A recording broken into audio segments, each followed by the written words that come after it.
What's good, everybody, and welcome back to another video on that FPL. Today I'm joined by Rod. How you doing, mate?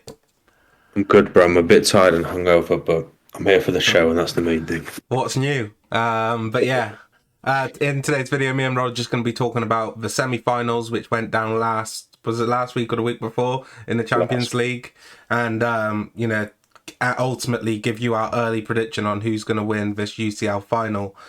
So let's just get straight into it. Rod, if you guys enjoyed the video, please leave a like down below, subscribe to the channel so you don't miss any content, all things Premier League, Champions League. Yeah, let's get into it, Rod.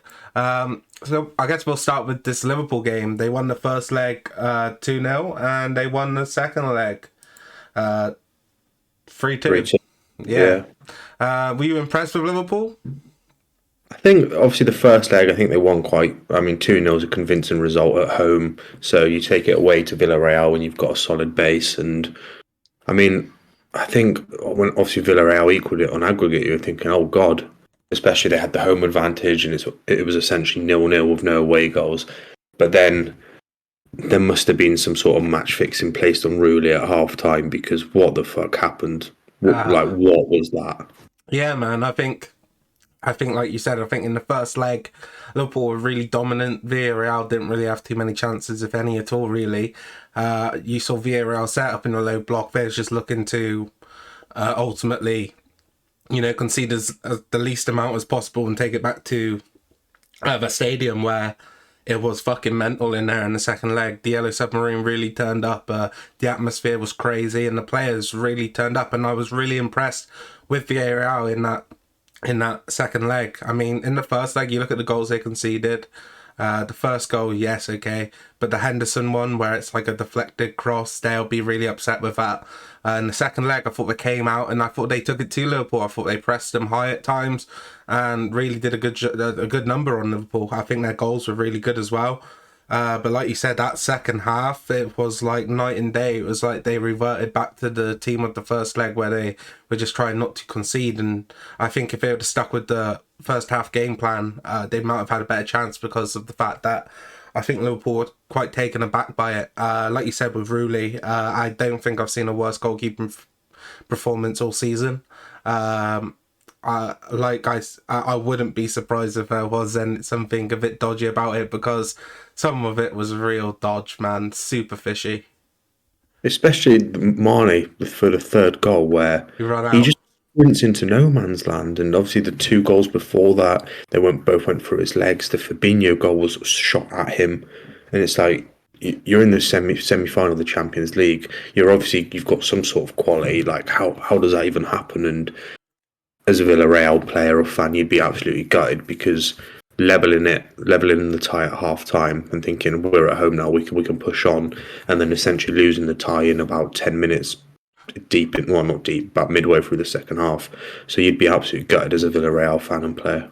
Yeah, I completely agree with you, but I think you got to give credit to Liverpool as well for the resilience they've shown. I think it would have been devastating going in at half time and knowing that that two-goal advantage which you brought to the game was taken away by really a poor performance I thought they put in the first half. I think in the second half, yes, the goalkeeper errors were huge, but I think you got to give credit to Liverpool as well. I think as a side, I'm sure Jurgen Klopp would have got into him at half time and just gone to him, look, you just go.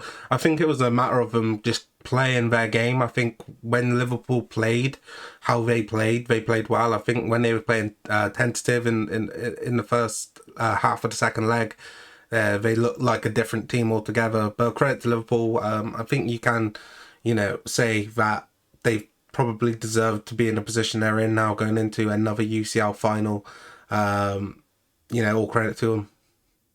100%. And I mean, the introduction of Diaz at half time, obviously he came on, scored, and he's such an impactful player. And when you've got quality like that on the bench that you can bring on, you know you're going to be all right. And he's such an exciting player, and he's definitely going to be one to watch. 100%. I was really impressed with Diaz, and I think Liverpool have really set themselves up now for the future if they do look to get rid of a Salah, whose form has seemingly dropped off a cliff. But yeah, I guess we'll move to City versus Real Madrid. I think this is one of, ultimately, if you put both legs together, maybe one of the best ties in Champions League history, especially in since the years I've been watching football. You know, I don't think I've ever seen a tie like this. I think you could probably say the Liverpool one against Barcelona was very dramatic, but the way this one was just switched on, you know, just the last minute for Real Madrid. The first leg was really, you know, crazy as well. I think City, you know, winning the first leg 4-3 in the end will be really disappointing with the way they've lost this. I think if you go back and watch the first leg, there are moments in the game where City are very wasteful. Yes, they scored 4 goals, but ultimately it could have been 6 or 7. You look at the chances that Foden had and Mahrez as well. Sorry, and yeah, really wasteful. But I mean, Real Madrid somehow, despite looking really, you know, shit at times, managed to get through. In the first leg, I think you got to put all credit down to Benzema and Vinicius Junior. I think City looked really, you know, fucked when Fernandinho had to come on, especially with the legs he's got now. I think he's like 37. Trying to defend someone like Vinicius Junior, he had a hard time.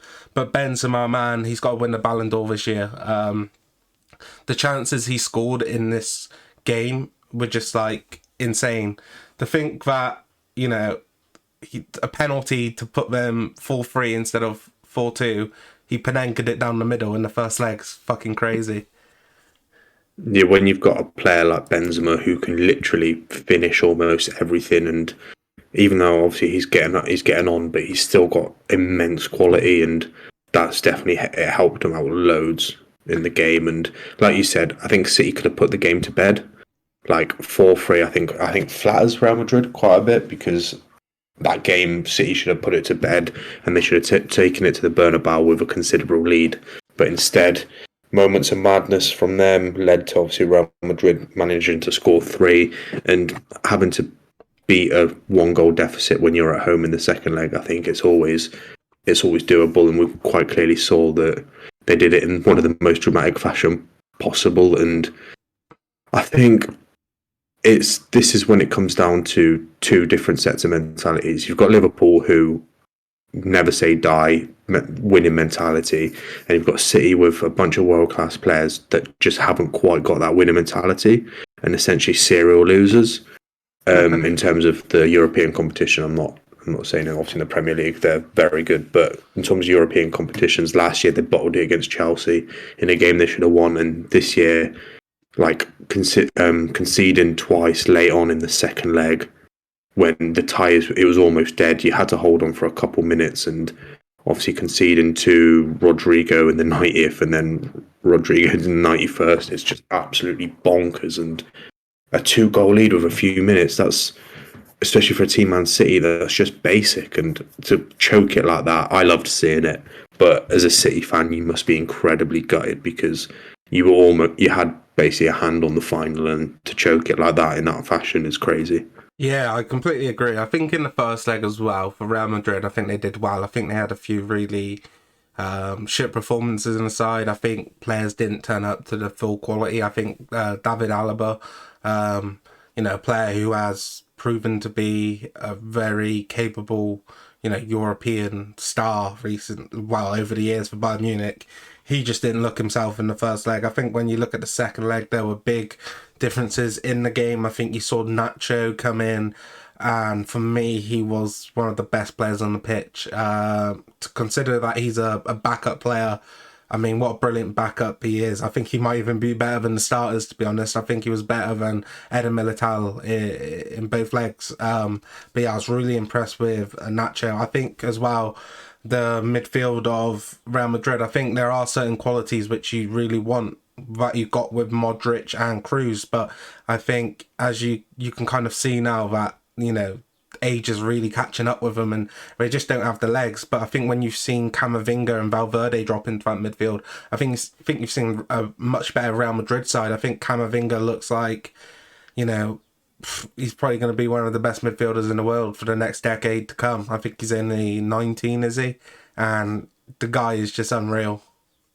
He's got immense talent, and when you can rely on players, obviously like impact players like Rodrigo, like Camavinga, like Asensio, they've just got a very good squad. And to be honest, I think in my prediction prior to the semi-finals, I did have City to go through, and technically they probably should have gone through, but that mentality of Real Madrid, never say die, and fantastic. And I think, Jack, you predicted Real Madrid Liverpool, didn't you? I mean, I know ball, I guess. I guess that's all I can say. No, do you know what it was? No, I just felt like, after watching Real Madrid versus Chelsea, there was something about it in terms of, I felt there were a few dodgy decisions going the way of Real Madrid, but I also thought that they had this sort of thing about them this year where it looked impossible for them to lose. But yeah, talking about dodgy decisions, I think the officiating in the second leg was one of the worst performances I've ever seen. To me, I don't know how you can be that bad without doing it on purpose. I think you look at some of the fouls, Casemiro made without getting booked was crazy. The first one, I think it probably is a yellow card, but the one on Foden where he falls over and pulls him down, Oh yeah, yeah. not to get a yellow card for that was crazy. I felt like, in the second half of extra time, we had a lot of time wasting from Real Madrid, especially with Eder Militao, and then only for 3 minutes to be added on. It just seemed corrupt to me, man.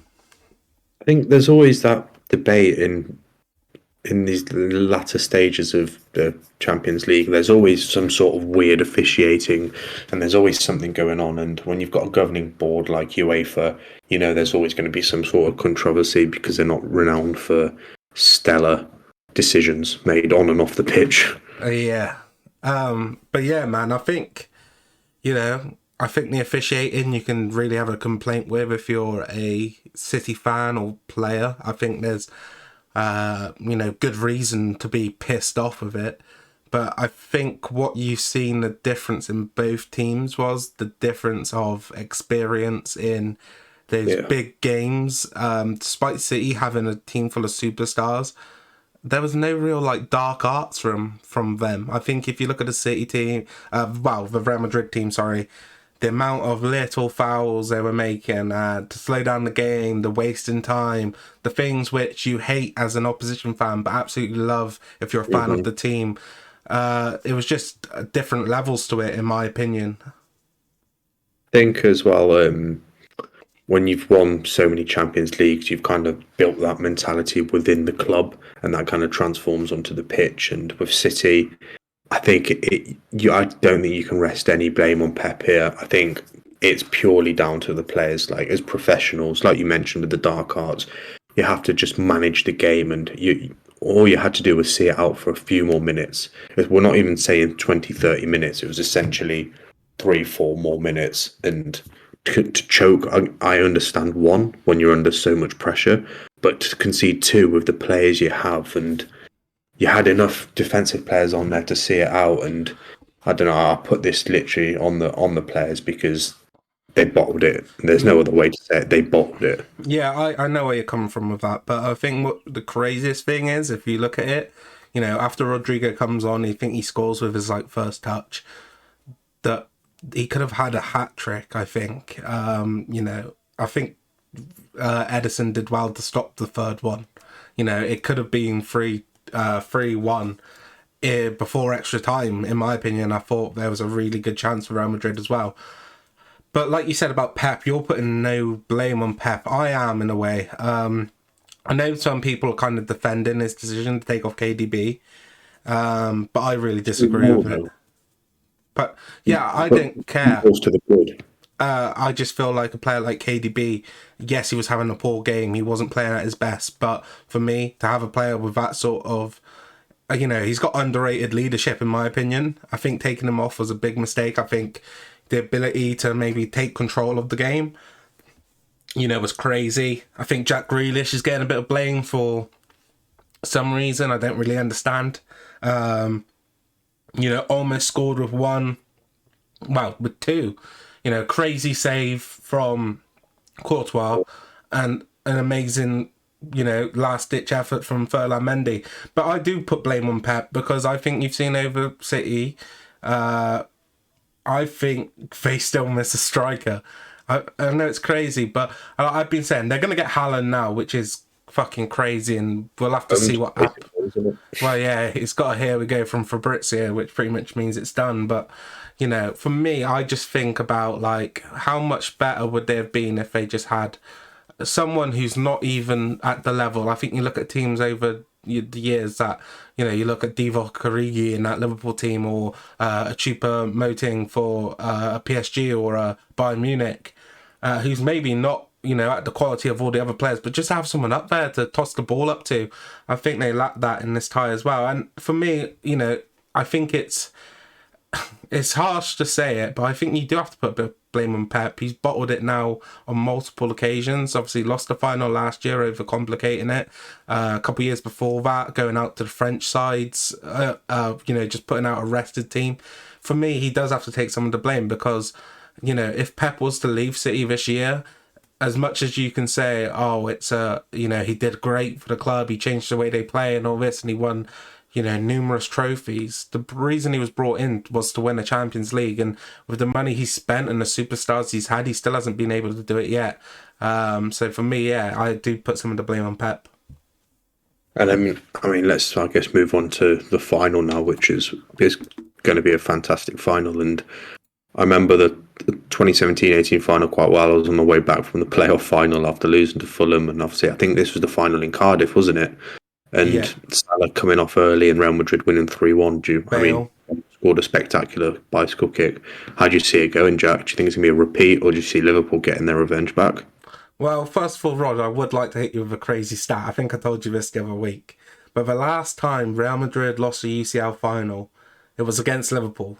It was in Paris, and it was in 1981, which is just a crazy stat. I think the final's going down this year in Paris as well, because of what's happened with Russia. But, you know, 1981 against the same team, I just think it's crazy. But for me, I've just been watching the Champions League, and I think out of all the teams to go up against Liverpool, I think Real Madrid are the best side to do it. I think, you know, I was really impressed with Vinicius Jr. over both legs, and I think him against Trent's going to be a really interesting battle. And I think a lot of people are highlighting this just because of the pace of Vinicius Jr. Yes, I don't think his end product is at a level where he is making himself look like a world-class player, but, you know, his ability to get down that line and find Benzema has worked really well for Real Madrid. I think if you look at Real Madrid over these last few legs against Chelsea, PSG and City, they've had the hardest route to the final. And for me, there's something about them which just seems like they're destined to win it. To be fair, their route and the way they've gone about it has been crazy, and I wouldn't be surprised if they're losing 3-0 at half time and they end up winning it 4-3 the way that it's been going. But it's going to be interesting to see, because obviously this comes shortly after the end of the Premier League season, and I think a lot's going to depend on Liverpool's mentality. If they come away with the Premier League title, which looks more unlikely now, I think they're going to win this, but I think they are going to be probably a bit hungover if they don't come away with it. And obviously this is just an individual game and it stands alone as its own entity, but Real Madrid have just got that experience. 13 titles. It's ridiculous, the last one coming in 2017-18. If I had to make an early prediction, yes, I'd probably go Liverpool. I don't. Do you know what it is for me? I just think, right, when you look at the teams that have played Liverpool and they get the most success, I think Real Madrid have that ability to beat them. I think in the midfield, they've got experience. If they want to go with it from the start with Kroos and Modric, you can slow the pace of the game down at times when they need to.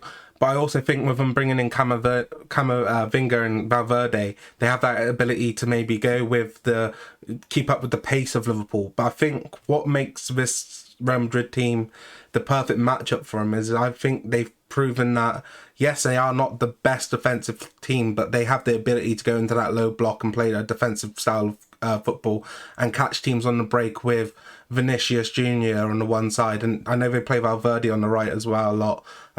But they don't need the amount of chances most teams do because of Benzema's ability this year at finding the back of the net. And I just find it hard for me now to think that I can see this Liverpool team doing it. I just think Real Madrid, they are destined, but I also think they are probably the best team to match up against Liverpool in the final. I think, like you said, the experience is everything. They've got brilliant leaders in the squad, despite losing, the likes of Ronaldo and Sergio Ramos over the years now. But yeah, for me, I'm gonna have to go with Real Madrid, and I'm gonna go with a repeat scoreline of 3-1. I think we can say that it's going to be an absolute fantastic final because both teams play good football. It's going to be interesting to watch, and Paris, who will be crowned Champions League champion. Basically, so who are you going with, man? Because you got my prediction. I'm going to go 3-1 Real Madrid. I just think that, they catch Liverpool on the break once. I think Liverpool will definitely score in this game, but I think late on when Liverpool pushing to win it, I could just see them catching them on the break a couple more times. It's going to definitely be an interesting game, an exciting one, but I am going to go for 3-2 Liverpool. Fair enough. And I think, either way, it's not a wrong prediction to go either way in this sort of game, because I think Real Madrid just do have that ability of making you think that it's destiny, because of the route they've been on and the crazy games. And I've pretty much backed them all the way this year in a crazy fashion. I think I predicted them to beat Chelsea. I predicted them to beat City. So I'll keep backing them. But yeah, Liverpool as well, man. I think they have had a slightly easier route, but I think if you look at the quality of teams which they've played, I think Inter were really good this season. Still in for the league title. Villarreal, they knocked out Bayern Munich, which was a poor Bayern Munich team, but nevertheless, their route to the final hasn't been as easy as people are making out. Easier than Real Madrid, yes, but it's going to be an amazing game, Rod. I really can't wait for this. And I can't wait for the end of the season, man, because I'm doing shit in FPL and I need to, I need a break. And then next year, come back all cylinders firing. I mean, I'm with you there in terms of the end of the season. I'm kind of just looking forward to it, as I'm not really playing for anything. Although in my home league, which I will discuss on the FPL show, but Uni League, sorry, it's getting quite close. But yeah, more on that in the next episode, which be sure to check out, guys. It's going to be a good one. Yeah, and like I said, man, it is hard with football at the moment. The Champions League has really kept me entertained and going with my love of football at the moment, because I think with the league, I mean, when your team's losing 4-0 away to Brighton, it does really make it a hard watch. But yeah, I really enjoyed it. I really enjoyed doing this with you, Rod, and thanks for joining me once again. No problem, bro. I must say that now we're getting into the season of the playoffs, and the playoffs I always enjoy. And then I think playoff finals the same day as the Champions League final, so it's going to be a fantastic day of football. We'll definitely have to go on a bender for that one, Rod. Yes, but thank you guys for watching. If you have enjoyed, please leave a like on the video. It means an awful lot to us. Thank you for the support.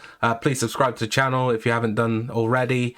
Like I said at the start, me and Rod do videos weekly on Premier League, fantasy football, and the UEFA Champions League.